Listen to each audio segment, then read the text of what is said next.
How would you like to elevate your leadership, move beyond management to become a great leader? You've probably heard this before in one of my videos, but today this is what we are going to talk about. It is a process of being intentional with your leadership. You may have heard the term before, intentional leadership.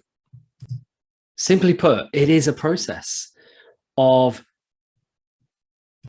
deciding in advance how you would like to be perceived by those that you lead and others that you influence. It means identifying what is important from what is urgent and deciding to deliberately act and behave in a way that is aligned to your vision, to your mission, to your project, to your brand or your values. So what does this look like in practice? I had a client, and their intention was, or one of their priorities was, that their people matter. Their people are one of the most important things in their priorities. So I asked her a couple of questions. So what are you currently doing to fulfill this as part of your mission? Well, they said, I book in one-on-one conversations.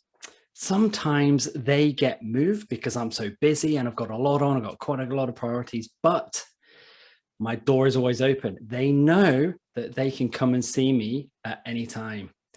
Meh, red flag, I thought, as we're having this conversation. I said to them, well, what message is this sending? If you are continuously pushing your one-on-one conversations to another day, maybe even not getting around to it, and then when they come to your door, you're bashing away on your keyboard, you're looking really busy, and they don't even bother knocking on the door. How many times has someone actually come and interrupted you? Answer, 0. And I said, well, what message is this sending to your team? And my client didn't really understand. Said, well, not sure. I said, well, okay, well, let me reflect then. So your people are important, 100%. So currently you are pushing all your meetings that you have with them to another day. Maybe they even get cancelled. When they come to your door, you're all so busy, you haven't actually got time for them. So it actually gives the message that, number one, you don't care about them, you're not invested in them, but you're so busy doing your own thing that you don't really care what happens to them. It wasn't until I explained all of this that my client got it and went, wow, this is completely the opposite of my intention. My people are important. I want them to know that. So what does, now knowing this, what does intentional leadership look like in this situation?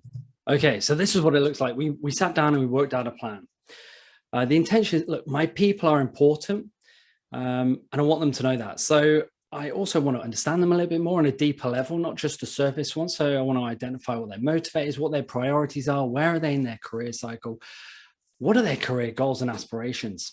I want to work out what their work priorities are to make sure that they are aligned to the organization and to the department, understand what their workloads are like, what are they currently actually working on.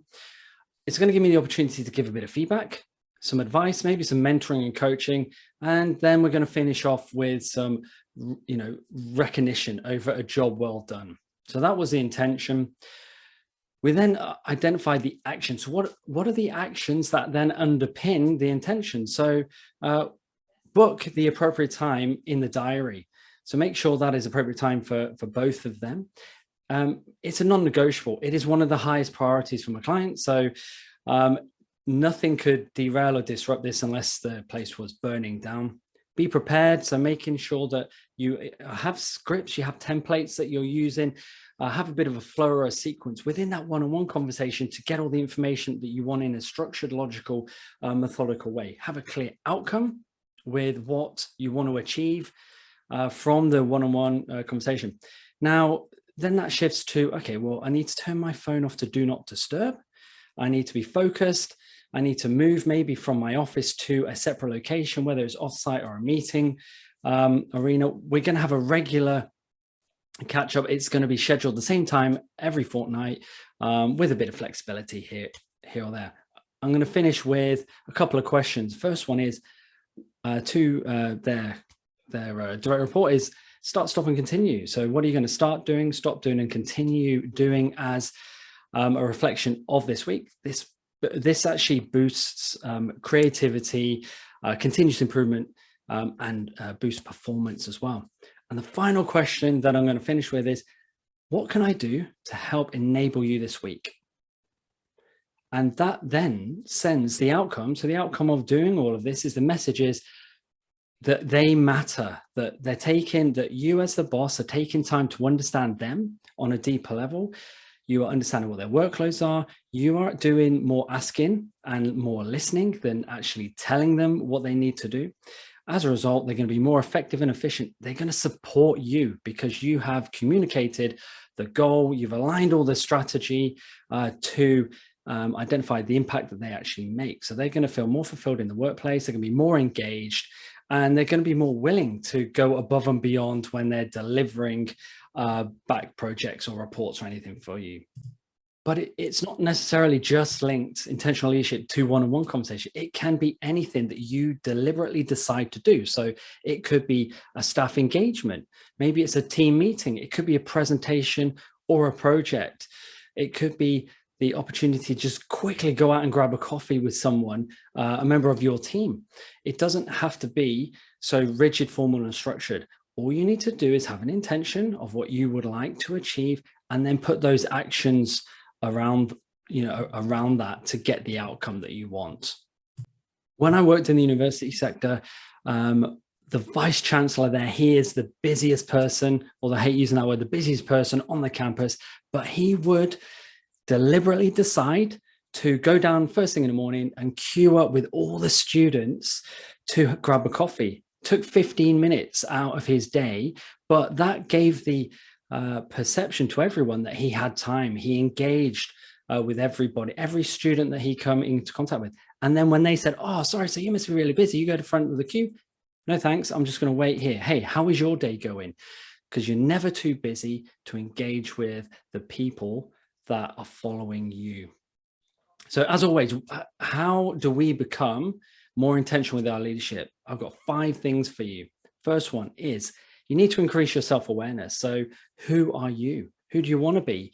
Maybe consider, looking at doing a DISC behavior profile or Myers-Briggs or something else that gives you a really good, accurate representation of who you are. So identifying your strengths and weaknesses and your motivators. Once you know that, then we need to look at, who you want to be as a leader. So how do you want to be perceived by others as a leader? Number 3 is, what's your goal and your priorities for the next 12 months? You need to really identify what your 3 or 4 priorities are. Then we need to identify, number 4 is identify your stakeholders. So anybody that you influence, it doesn't have to be just direct reports or your boss or your manager. It can be your peers. It could be your customers, and how you want to be perceived as a leader. Do you want to be a good leader? Do you want to be an intentional leader? Do you want to be a servant leader? Do you want to be a situational leader? It's up to you. And this is where you write your script. And number 5, then we need to identify what actions underpin your priorities. So what actions are you going to take each and every day for you to fulfill your leadership brand? And that brings us on to leadership brand. So if you go all the way back to video number 4, we talk about leadership brand, and there's a leadership brand document. If you haven't already downloaded it, just reply to email here and I'll send you a leadership brand document. That gives a really good structure and a format around how you want to be perceived as a leader. What's the key takeaway from all of this? Is clear intention plus consistent action will give you the outcome and the success that you want. Intentional leadership is about being really clear on what you want to accomplish, and then deciding on what actions that you need to take each and every day to get you closer to your goal. After watching all of these videos, you have all of the resources to be whatever type of leader that you want to be, transactional, transformational, whatever leader that you want to be. Your challenge is to be an intentional leader.